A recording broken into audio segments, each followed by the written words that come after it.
আগামী শুক্রবার 24শে অক্টোবর বাংলা একাডেমির আব্দুল করিম সাহিত্য বিশারদ মিলনায়তনে বিকেল 3:30টায় আমরা আহমদ রফিকের প্রতি শ্রদ্ধা জানানোর জন্য একটি সভার আয়োজন করেছি।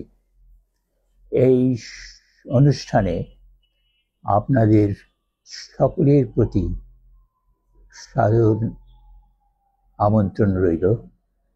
আপনাদের উপস্থিতি আমাদের এই উদ্যোগকে সফল করে তুলবে। আহমদ রফিক একজন অসাধারণ মানুষ ছিলেন, ব্যতিক্রম ধর্মী ছিলেন। তিনি নিজেকে পরিচয় দিতেন এবং এই পরিচয়টাই প্রতিষ্ঠিত হয়েছিল ভাষা সংগ্রামী হিসেবে। তিনি ভাষা সংগ্রামী ছিলেন দুই অর্থে। এক অর্থে সাধারণ অর্থ, যেটা সেই অর্থে অর্থাৎ রাষ্ট্রভাষা আন্দোলনের ছিলেন, বাংলাকে অন্যতম রাষ্ট্রভাষা হিসেবে স্বীকৃতি দেবার জন্য যে আন্দোলন, সেই আন্দোলনে থাকলেন। আবার অন্যদিকে তিনি এই ভাষাকে সমৃদ্ধ করার জন্য সাধনা করেছেন এবং সেই কাজটাও খুব বড় মাপের কাজ। কাজেই একদিকে রাষ্ট্রভাষা হিসেবে বাংলাকে প্রতিষ্ঠা, অন্যদিকে বাংলা ভাষাকে সমৃদ্ধ করা, এই দুই দিক থেকেই তিনি একজন ভাষা সংগ্রামী ছিলেন। ভাষা আন্দোলনকে তিনি একটু ভিন্নভাবে দেখতেন, সাধারণভাবে দেখতেন না। ভাষা আন্দোলন ছিল আসলে রাষ্ট্রের বিরুদ্ধে একটা অভ্যুত্থান, এবং সেই অভ্যুত্থানে যে প্রধান উপাদান ছিল সমাজতান্ত্রিক। ভাষা কিন্তু কোনো শ্রেণী মানে না, বর্ণ বিভাজন মানে না, ধর্ম বিভাজন তো মানেই না। এবং ভাষার ভিত্তিক যে জাতীয়তাবাদ, বাঙালি জাতীয়তাবাদ, তার প্রতিষ্ঠা ছিল দ্বিজাতি তত্ত্বকে প্রত্যাখ্যান করে একটা যে স্বাভাবিক জাতীয়তাবাদ, বাঙালি জাতীয়তাবাদ, তার প্রতিষ্ঠা। এবং সেই জাতীয়তাবাদী আন্দোলনে সমাজতান্ত্রিক সম্ভাবনা ছিল। আহমদ রফিক ওই সমাজতান্ত্রিক সম্ভাবনাটাকেই প্রতিষ্ঠা করার যে সংগ্রাম, সেই সংগ্রামের সঙ্গে যুক্ত ছিলেন।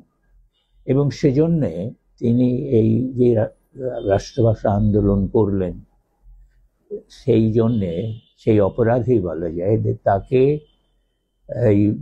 তার প্রতিষ্ঠান, তিনি তখন মেডিকেল কলেজের ছাত্র, তাকে বহিষ্কার করা হয়েছিল। পরবর্তীতে তিনি ফেরত আসেন, 2 বছর আত্মগোপনে ছিলেন, পড়াশোনা করতে পারেননি প্রাতিষ্ঠানিক অর্থে। যখন ফিরে এসে আবার MBBS পড়া শুরু করলেন, তখন দেখা গেল তার সহপাঠীরা সবাই বলতেন যে তিনি সবচেয়ে মেধাবান ছাত্র ছিলেন। কিন্তু ওই যে MBBS ডিগ্রি নেবার পর ইন্টার্নশিপ বলে একটা জিনিস আছে, সেইটা তাকে করতে দেওয়া হলো না, ওই কারণে যে তিনি রাষ্ট্রভাষা আন্দোলনে যুক্ত ছিলেন। তো আহমদ রফিক পেশাগতভাবে এই জন্য চিকিৎসক হতে পারেননি, কিন্তু তিনি জানতেন যে এই জনপদ, যে জনগোষ্ঠীতে আমরা বাস করি, যে জাতি আমরা, সেটা অসুস্থ, এবং এই অসুখের নাম হচ্ছে পুঁজিবাদ। কাজে এই পুঁজিবাদকে বিদায় করার যে আন্দোলন, তিনি তার সঙ্গে যুক্ত ছিলেন। এবং তার সাধনা ছিল এই ব্যক্তি মালিকানার জায়গাতে সামাজিক মালিকানা প্রতিষ্ঠার। সেজন্যে তার সাহিত্য সাধনাও ওই এক উদ্দেশ্যবিহীন ছিল না। সেই সাহিত্য সাধনা বাংলা ভাষাকে সমৃদ্ধ করার জন্য তো বটেই, কিন্তু সেটা একটা সাংস্কৃতিক কাজও ছিল। রাষ্ট্রভাষা আন্দোলনে অংশগ্রহণ, ভাষাকে সমৃদ্ধকরণ, দুটোই ছিল সাংস্কৃতিক কাজ, এবং সাংস্কৃতিক কাজটা রাজনৈতিক উদ্দেশ্যবিহীন ছিল না। রাজনৈতিক উদ্দেশ্যটা ছিল একটা নতুন সমাজ গড়ে তোলা, রাষ্ট্রকে বদলে দেওয়া এবং রাষ্ট্রের মালিকানা জনগণের হাতে প্রত্যাবর্তন করা। তো সেই সংগ্রামটা তার সাংস্কৃতিক সংগ্রাম। এবং আমরা দেখেছি যে কেবল যে সাহিত্য সাধনা তা নয়, তিনি যে আন্দোলনেও থাকতেন, যেমন এই সমাজতান্ত্রিক বিশ্বের যখন পতন ঘটল 1991-তে, তখন আমরা সমাজতন্ত্রে বিশ্বাসীরা একটা বিরাট মিছিল করেছিলাম, সেই মিছিলে তিনি ছিলেন। এবং যে 2017 সালে অক্টোবর বিপ্লবের শতবর্ষ যে উদযাপন, সেই উদযাপন কমিটিতে তিনি নেতৃত্ব দিয়েছেন এবং তার যে অংশগ্রহণ সেটা অত্যন্ত উল্লেখযোগ্য ছিল। আবার অন্যদিকে তিনি রবীন্দ্রনাথের ওপরে গবেষণা করেছেন। তো এই যে রবীন্দ্র চর্চা, নিজের সাহিত্য চর্চা এবং রাষ্ট্রভাষা আন্দোলনে অংশগ্রহণ সবকিছুই কিন্তু একটা ঐক্যের মধ্যে আবদ্ধ ছিল। সেই ঐক্যটা হলো সমাজে পরিবর্তন আনা। তো এই জন্য আমরা তাকে সমাজ পরিবর্তনের সাংস্কৃতিক একজন বিশিষ্ট ব্যক্তিত্ব হিসেবে দেখি। তিনি যে স্বীকৃতি পেয়েছেন বাংলা একাডেমি পুরস্কার বা 21-এর পদক, বা কলকাতা থেকে রবীন্দ্র তত্ত্বাচার্য নামে যে উপাধি পেয়েছেন, এগুলো তার প্রাপ্য ছিল, কিন্তু এগুলো সামান্য ব্যাপার। বড় ব্যাপারটা হলো যে তিনি এই সংগ্রামের সঙ্গে, আমাদের মুক্তির যে সংগ্রাম, সেই সংগ্রামের সঙ্গে সাংস্কৃতিকভাবে খুব নিবিড়ভাবে সংযুক্ত ছিলেন।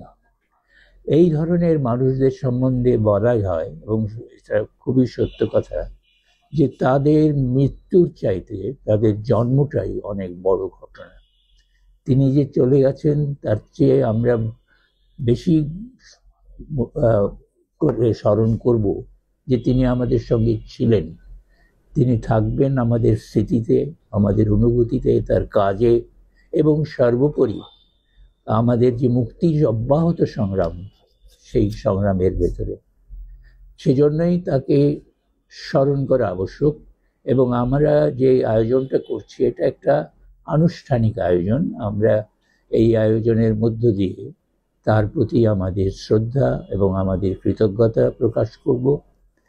তবে যেটা সত্য কথা সেটা হলো যে তিনি আমাদের মুক্তির সংগ্রামে থাকবেন, এবং সেই সংগ্রাম যত এগোবে ততই তার অবদান তাৎপর্যপূর্ণ হয়ে উঠবে।